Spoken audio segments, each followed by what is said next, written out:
Ayun na nga, bumababa din ba ang mga minutes of views nyo? Bakit? Alamin nyo sa video na ito.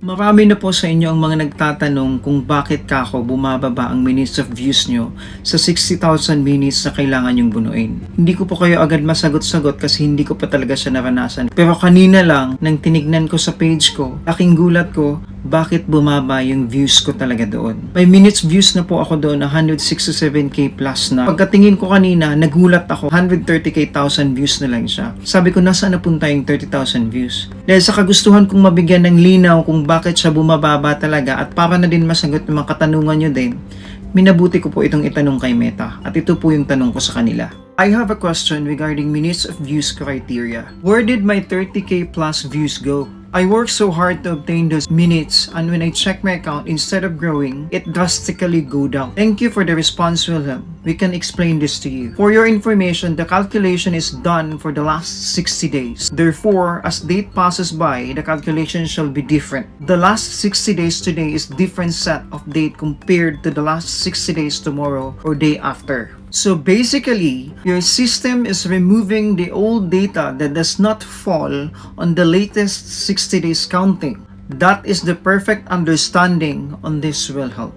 Sa madaling salita po, kaya pala talaga siya nababawasan is dahil nakaset po sa system ni Meta na within 60 days, dapat na-accumulate na natin yung 60,000 minutes na kailangan para sa in-stream ads. Pag hindi kasi pala talaga natin yung nakuha within 60 days, automatic po siya nagre-reset yung system ni Meta. For example, tinurn on nyo po yung professional dashboard nyo on July 1st. 60 days po noon, it's gonna be on September 1st. But on July 1st, nag-live po kayo agad at nakakuha po kayo ng views na 1,000 views. And within that 60 days, naka-accumulate kayo ng 49,000 views talaga. Pero, hindi nyo pa rin po siya nakumpleto na 60,000 minutes views within 60 days. So, ang mangyayari po niyan, on September 2, pagka-update po ng system ni Meta, automatic po, yung 1,000 views na po na nakuha nyo in July 1st, ibabawas na po yun doon sa 49,000, which mangyayari, magiging 48,000 views na lang po ang matitira sa views na po. Kaya sa lahat po ng kapwa ko content creators out there, mamarapatin ko pong paalalahanin kayo na dapat to pala talaga nating i-push yung mga sarili natin na makuha natin yung 60,000 minutes views within 60 days po.